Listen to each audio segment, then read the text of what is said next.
And we are back with the fifth and the final segment of the GSMC Basketball Podcast, presented by the GSMC Sports Network. And in this final segment, I'm going to continue with the recap of the rest of the games that went down on Monday. And then I'm going to give some predictions of what I have on who's going to win in the matchups later going on tonight. Because there's actually a lot of them that are going to end up going down tonight. So I'm just going to group both of these into one segment since we were low on time in the last one. So the next matchup what game should we talk about next? What game? All right, we'll go and talk about the Cavs against the Milwaukee Bucks. Now, the Bucks are bad, like they're really really bad, and this is just not the best situation for Dame.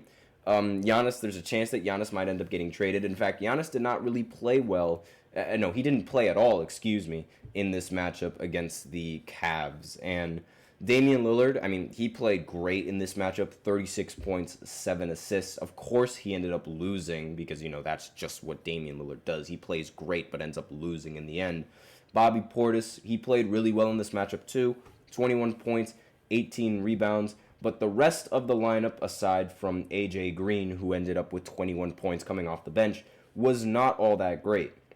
And that seems to be a problem with the Bucks. They lack the depth. And Gary Trent was awful. 1 for 7 from the field and 0 for 3 from 3.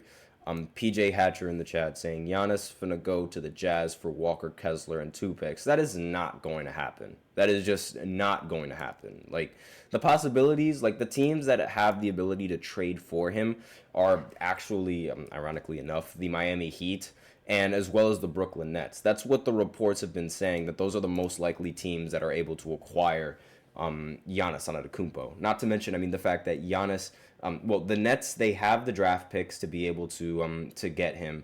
And, the Miami Heat, they also have the talent to be able to pursue him. So those are the two teams that are, like, on the Giannis watch and, like, on the radar to see if they can end up grabbing Giannis.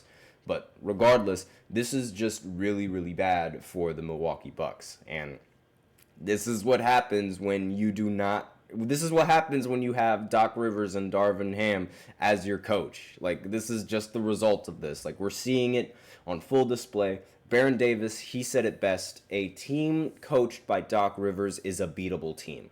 That's just how it works. And on the Cavs' perspective, Darius Garland played very, very well in this matchup. 39 points, along with eight assists to go with that. He shot 7 for 11 from 3. Super efficient. Donovan Mitchell, he didn't really play all that well, but when Darius Garland is playing like this with 39 points, you don't really need all that production from Donovan. I said Darvin because PJ Hatcher said Darvin Ham sucks. He's not that good. He's really not that good of a coach. One of the funniest things that I remember when he was a Lakers coach was when he said, y'all are playing the game the right way. Salute. Like, what is that? What kind of coaching is that? But I digress. Evan Mobley, he ended the game 6 for 15 with 17 points. Jarrett Allen ended 7 for 14 with 14 points, along with 15 rebounds. Again, when Darius Garland is scoring 39 points, that's really all you need. And they ended up winning, again, at the end of the game. The game was really, really close. The same, almost as close as what it was in the previous matchup when they played in Milwaukee. But, again, this is just not ideal for the Bucks. Right now they're 1-6, and they lack the depth. Giannis is possibly getting traded. This might be the end for Doc Rivers and Darvin Ham's career, honestly. The fact that they're messing this up big time. But next on the games, the Pacers, they ended up beating the Dallas Mavericks. Luka Doncic ended with 34 points and 15 assists. Kyrie ended with 27 points, 4 assists, and 5 rebounds. Klay Thompson ended with 16 points, and they lost. Klay Thompson was 4 for 8 from 3. Pretty solid. Luka Doncic, 9 for 24. Not all that great, but 34 points is 34 points. Kyrie Irving, 11 for 21. 27 points is 27 points. Not to mention the addition of Najee Marshall, who also ended the game shooting very efficient, 8 for 9, 2 for 2 from 3, with 20 points.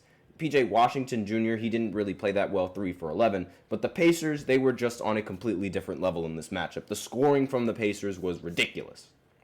And that's what we expect from the Pacers. They're a very dominant offensive team. They're a very fast-paced offensive team. It's just their defense lacks. Like, it's not really all that good. And Halliburton, he ended with 25 points, also ended with 12 assists, and went 10 for 16 from the field. Miles Turner, he ended the game with 30 points and 11 rebounds. Pascal Siakam, he ended with 23 points, 10 for 16 from the field, 6 rebounds along with 4 assists.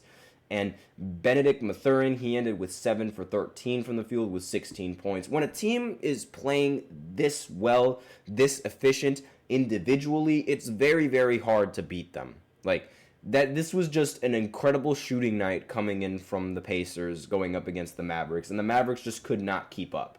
Like, that was really the big difference in this game. Not to mention the fact that the Pacers ended up getting way more shot attempts than the Dallas Mavericks. Like, the game, it seemed like very, very close. Like, the game was pretty close, like closer than what the score might indicate. But again, this was just a very, very, very dominant performance coming in from the Pacers in this matchup.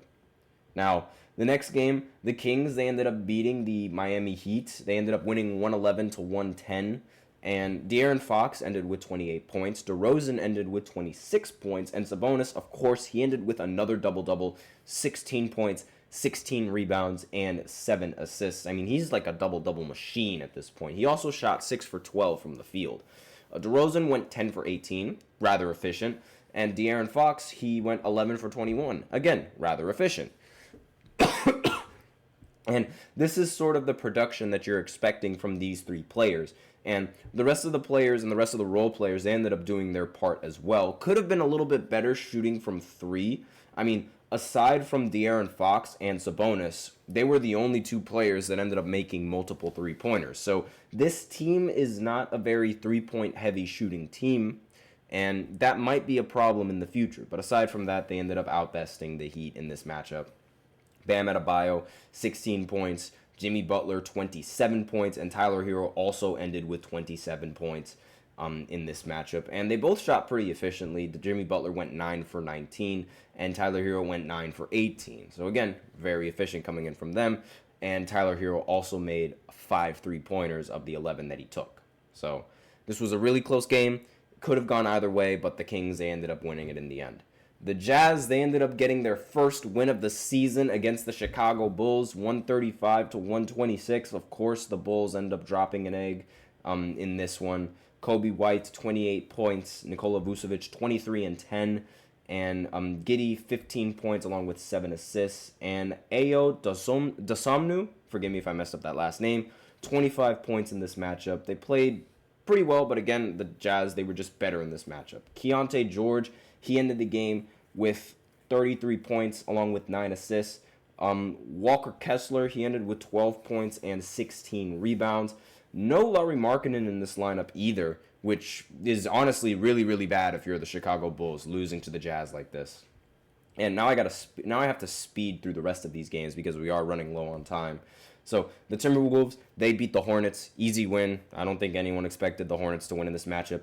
The Thunder, they beat the Magic. Again, another game where I didn't really expect much of a different result because it is the Thunder. This is also the first team in NBA history to go 7-0 while winning every single game by double digits, which is incredible. Like, this team is so young, and they're already just dominating this league. Like, this is absolutely incredible coming in from them. And, again, I'm not really going to talk much about this game because, like, it's the Magic without Paolo Banchero. They just didn't stand a chance against the Thunder. Next, the Trailblazers, they ended up beating the Pelicans, which I really don't know how that happened. Brandon Ingram, he ended the game with 27 points. There was no Zion in this matchup, so that might have been one of the big reasons. Not to mention there was also no CJ McCollum either in this matchup. And, I mean, the Trailblazers, they just played much better, like, as a team compared to the Pelicans. Jeremy Grant, he ended with 16 points. Fernie Simmons, he ended with 24. And Toumani Camara, he ended with 16. Along with DeAndre Ayton, who ended with 19 and 13. They just played a lot better, and the Pelicans, they did not have the rest of their roster to help them in the slightest, which was a big reason why they ended up losing. Now, I already talked about the Nuggets. They ended up beating the Raptors in a rather close game, so I'm not going to focus on that. The Suns, they ended up beating the 76ers. This was Paul George's debut, the first time as the first game playing as a 76er. He played awful, 4 for 14 from the field, 1 of 7 from 3, along with 15 points. He missed the game-tying shot that would have sent the game into overtime as well. KD, he ended up making the shot just before that, which, gave them the 2-point lead. He also ended with 35 points, along with 6 assists and 4 rebounds. Devin Booker and Bradley Beal didn't really play all that well in this matchup. Devin Booker, he only ended with 13 points, went 3 for 18 from the field, and 0 for 6 from 3. And Bradley Beal, he played pretty solid, 7 for 10, 3 of 5. But again, this was just the Kevin Durant show.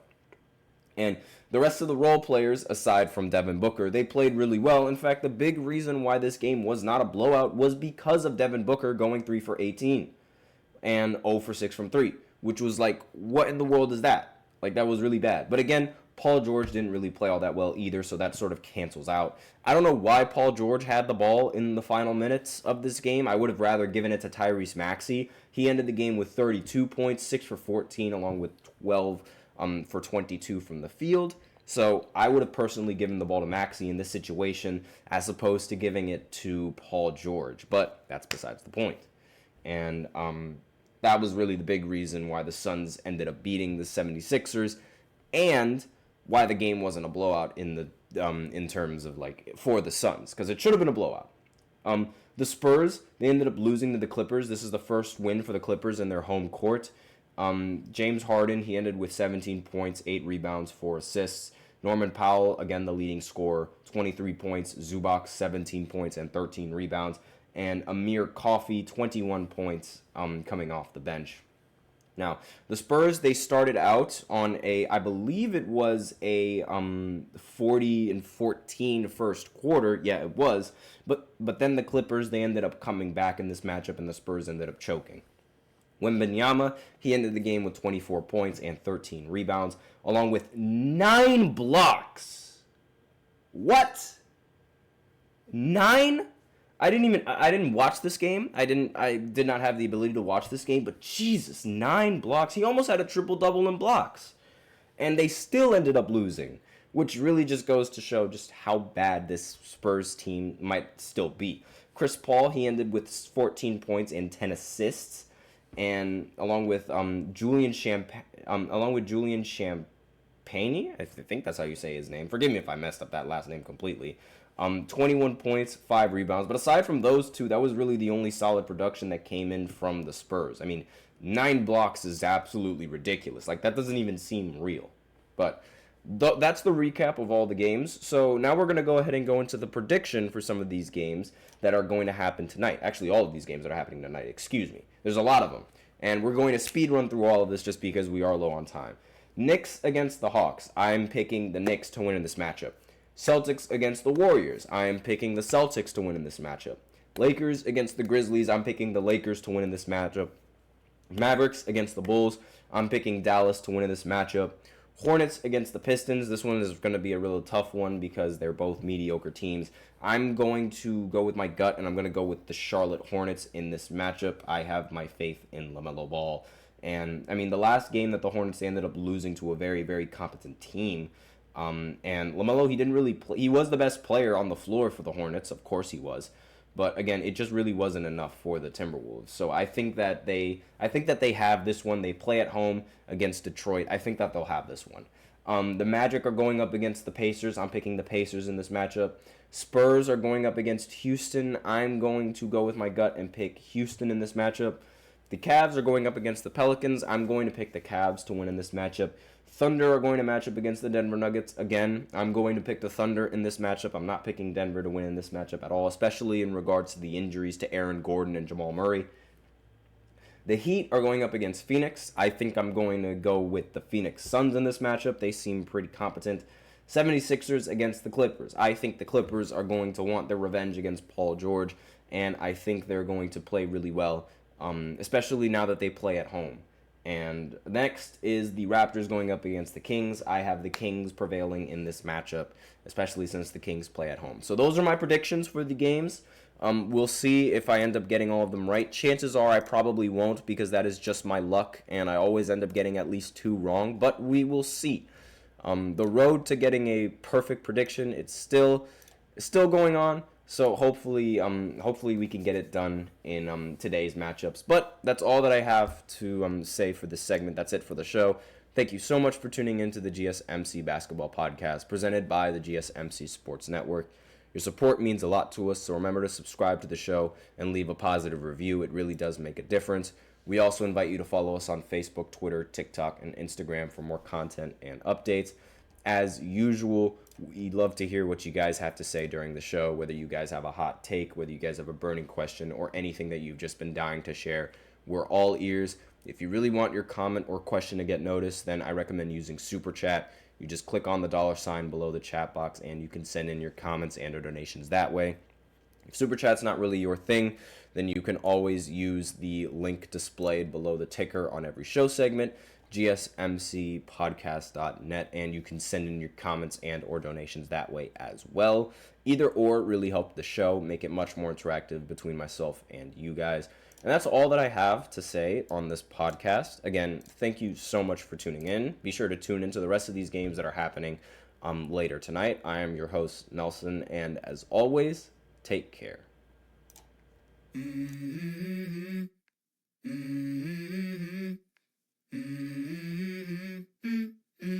Let's go.